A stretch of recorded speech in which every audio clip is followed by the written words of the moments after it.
Here are a list of things you need before any of those things. Once you're here, settled in your Airbnb or maybe staying with friends and family, here are some things you need to get done. You've just arrived at the airport feeling all great and wonderful. Congrats, you're in Canada. However, you need to consider that when you get your study permit, you need to ensure that in the details section, it have your conditions to work. Yes, many persons come to Canada, collect that paper and do not ensure or check to ensure that the immigration officer put the list of conditions to work on it. The reason being, if those terms are not on your study permit, then you will not be able to work in Canada. When you go to collect your SIN, social insurance number, they will tell you you need to get your study permit corrected because you need the conditions on it for you to get that social insurance number.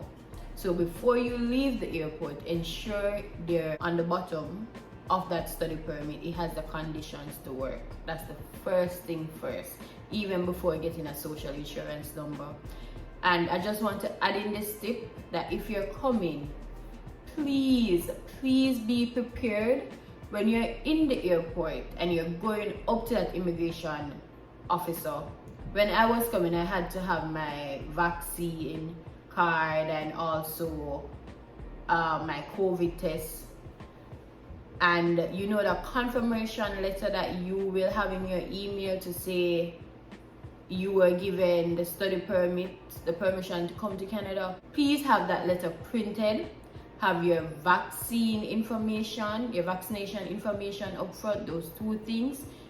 Your student visa with your passport in it. Please.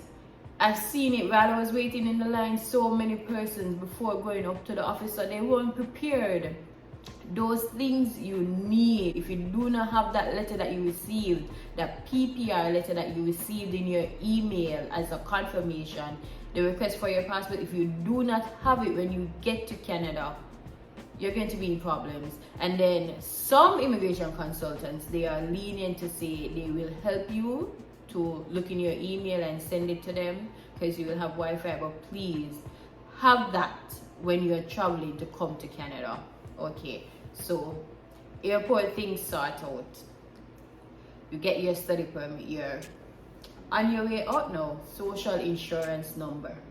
To get your social insurance number, you can one, apply online, or you can visit a Service Canada near to you. I would definitely advise you to visit that Service Canada near to you. The lines can be long, but go early. So probably you want to go from 6 a.m. in the morning, call an Uber and let it drop you to the nearest Service Canada.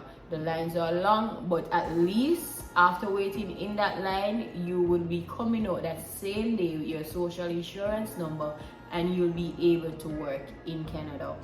So do not apply online. When you apply online, because of the whole backlog currently in the Canadian system, it will take not just weeks, but months to get that social insurance number. And you don't want to be here and cannot work. Okay, so make it your duty. Go and join a line at a Service Canada. Bing bing. Money! Money oh! You want to go to a bank. Yes, so all that money, maybe you took a check, a manager check here, or you took the cash. I don't know. Whatever money you have, you want to open a bank account because yes, you're going to get a job, so you want to be able to get paid. And to get paid in Canada, you need to have a bank account. So plus everything here, you pay with your card. To be honest, being in Canada, I've seen the money, but everything you pay with a card or your phone. For me, I just tap my phone. Everywhere I go, tap, tap, tap, tap. So you want to open a bank account, and for opening your bank account, you want to research the best bank for you. In Canada, when you come, please research promotions that are going on for yourself. So say you're coming in May, you want to already start looking up banks that have promotions, because some of these banks have promotions like, hey, if you put $2,000 in the account, we will give you back $300. You'll get like a cashback. You want to capitalize on things like that. That's free money. You want to get things like that. And you also want to look at your benefits, because some of the benefits of being a student, if you're coming as a student or even a worker, some of the benefits are you can get bank accounts wherein they do not charge you any monthly fees.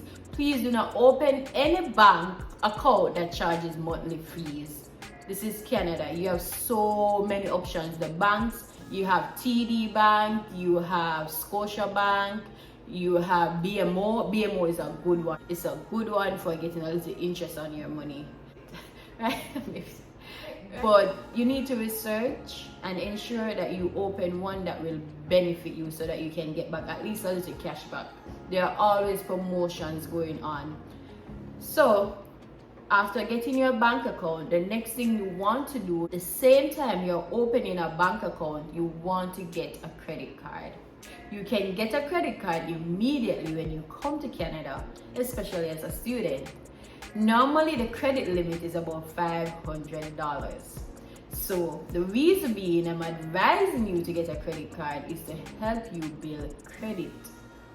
But you want to be very, very careful with this new credit that you've been given, because you want to have a good credit score. You plan to live in this country after all. I don't know, maybe not. But if you do, one of the rule of thumb is not to spend, for me I try not to spend more than 5 to 10% of your limit. So as a student, you will be given a $500 limit. You really do not want to pass $100 on that credit card. And you want to ensure, please, that you pay your card in full every month. Do not miss a payment date. Do not pay it late. It will affect your credit. And you do not want to pass that $100, because just in case you did not know, even if you have a credit card for $500 and you use $400 or $500 off it and you pay it back every month, it will still affect your credit score. Yep. So please do not use more than 5 to 10% of your credit limit. If you realize that you're spending more than that, now you're going to have to be fixing your credit. It will still be a good score, but it will not be perfect as how you would like it to be. So do not use past $100. But if you realize that you are spending more than that, simple. After a month or two, what you'll realize is that they will start increasing your credit limit. If you haven't seen them increase your credit limit, then you can give them a call and say, hey, I'd like to increase my credit limit, and they will help you. What's next to do, right? The next thing you want to ensure that you get is a bus pass. Yes, a bus pass. You do not want to be spending money on Uber or Lyft. The truth is, it's not so expensive, but when you are just here, especially if you're on a budget and you're new to the country, the best way to know places is by taking that bus. If you keep on taking Uber, then the place, it will not start looking clearer to you, because you're always in an Uber. So I would advise, if it's a lovely day outside, take the bus, walk to the bus station, take the bus. So you need to get a bus pass. That's the next thing. Maybe day 2, after you waited in line for your social insurance, maybe went to the bank, you want to get a bus pass. For the bus pass, you can get a bus pass at any convenience store in Canada. And for British Columbia, you can get it at a London Drugs or a 7-Eleven. After you get your bus pass, you can top it up at any train station or even at the mall, at any one of these stores. They normally have the machine there at a London Drugs in British Columbia. I'm not sure for other provinces. But the train station, you can top it up easily and you can use your card to pay. Also, if you have a bank card for the buses, you can tap your card and pay with your card, your bank card, for taking public transportation. You pay $6 for the card and you can get like a $20 on it or a $30, something like that, right? But to add more money, like a monthly pass, you can use a train station, definitely. You can sign up online with your Compass card. Please to register your card online, please, right? You can sign up online with your card. Once you register your card online, you can now add your bank account to that card and top up your card on the go. They normally say it takes 24 hours, but honestly, I've done this a lot of times, like on the go, and immediately it's available. But like, give it like 10-20 minutes and it's available. However, if it's not and you go on the bus, just let them know, hey, I just paid, and you're good. So you can do it online. You can top up at a train station on the go.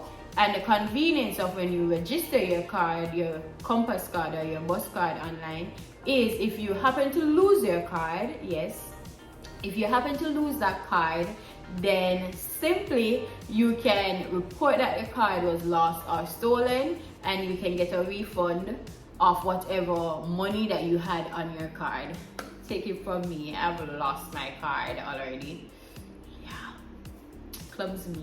The next thing, you need to sort out your medical insurance.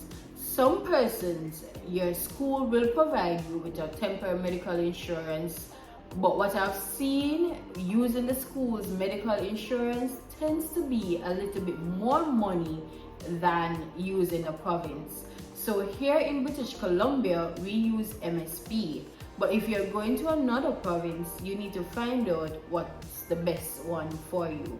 But for British Columbia, it is MSP, and you can sign up online. I'll leave a link in the description box below.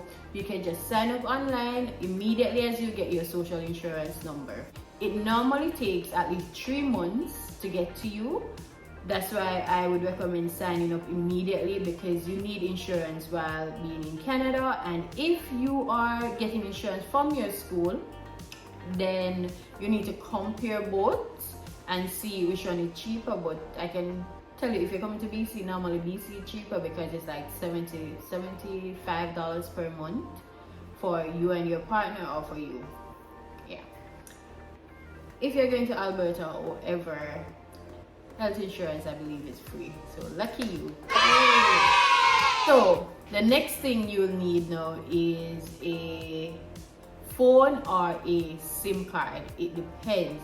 If you're coming from a country where your phone is unlocked and can be used in Canada, all you will need is a SIM card, and you can go to any one of these service providers. You have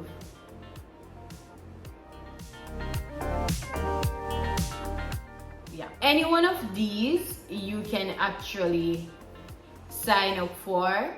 They normally have promotions. Like I said, this is Canada. There's always some promotion, and you want to seek the best promotion for you and use that. So if you're signing up with someone else, they normally have a plan that is cheaper. Find out the best plan, research the best plan, and use it. If you're coming to BC, however, at the time and even now, I can tell you for a fact, this is why it is best, or it's always nice when you have people in a province. In British Columbia, Fido is one of the best ones you can use because their rates are lower compared to the others. If you're on a budget balling, you want data, you want minutes to call at a good rate, Fido is a good one in British Columbia. It's really good. If you do your research, it's actually a subsidiary of one of the other bigger companies. So why go with the bigger company when it's subsidiary actually offering a great rate? So do your research. Once you get those things, that's the most important. But I'm just going to add in a few little other things because you're new in the country, right? I'm going to add in a link below. If you're coming here, you can sign up for, it doesn't matter which province you're going, you can sign up for Instacart, you can sign up for Uber Eats, you can sign up for DoorDash. Those are places where you can get food. Instacart especially, say probably you want to cook, you can get your food from Walmart or Costco. You can see all the prices for the cost for food, for groceries. it's all available at your fingertips. So I'll leave a link below, so once you get here you can use those links. And I believe if you sign up with my link, if you want to, I believe you'll get probably a free delivery for your first order, so that's a plus. And also with all these services, they are same day delivery, and trust me, it doesn't matter how late you come. You could arrive here maybe at 10 p.m. in the night. You can use Uber Eats. They don't stop running, they don't stop working, especially when you're in the city areas like myself in British Columbia or Toronto, Ontario. You're good to go. Same day delivery, just sign up and you're good to go. You get your delivery in minutes, guys, in minutes, so no worries. So you need to sign up on apps like those to get your food delivered to you right at your doorsteps or in your hand, depending how you want it. The more mature students and working people, this one is for you. You need to sign up with a Wealth Simple. You need to. I will leave my link in the description box below. So when you sign up, you get a free stock and I get a free stock. Plus currently they are having a big promotion where if you sign up, you get even more than a free stock, you get free money. So I'll leave it down below. Visa being, you're coming to Canada, you're planning on working as a student, you're planning on maybe paying your fees, your partner is probably planning on working, but in all of this, investing, I always believe, it doesn't matter which area of your life you are in, working, you always have to put a little down for rainy days. And the beauty of Wealth Simple is you can buy fractional stocks, you can open an RRSP, you can get a TFSA. These things might sound foreign to you, but you'll get to know them. Once you reach here, you'll get to know them. So I will definitely probably do a video on things like those so that you are aware.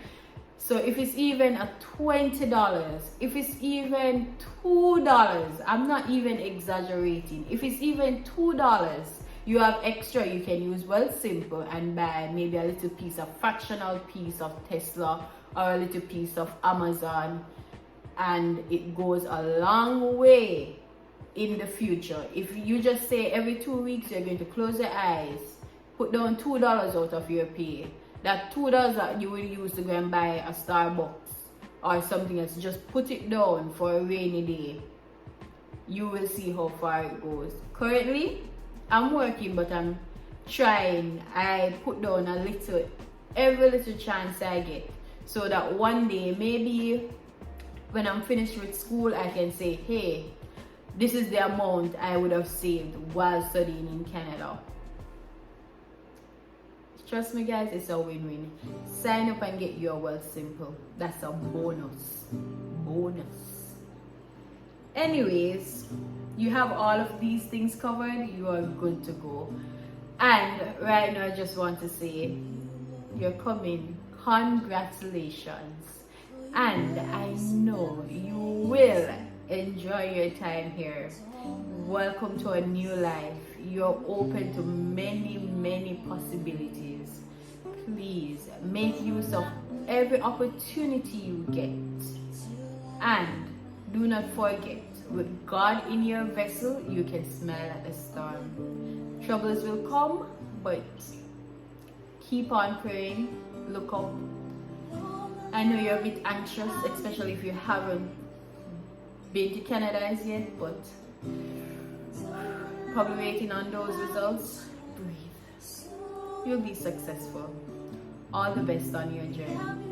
Thank you so much for watching. Please remember to like, leave a comment, share this video, and if there's anything you want to ask, do not be afraid to leave a comment or reach out to me in my email. I know how it feels to be in Jamaica wanting to ask someone something about Canada and you're afraid to ask or you don't know who to ask.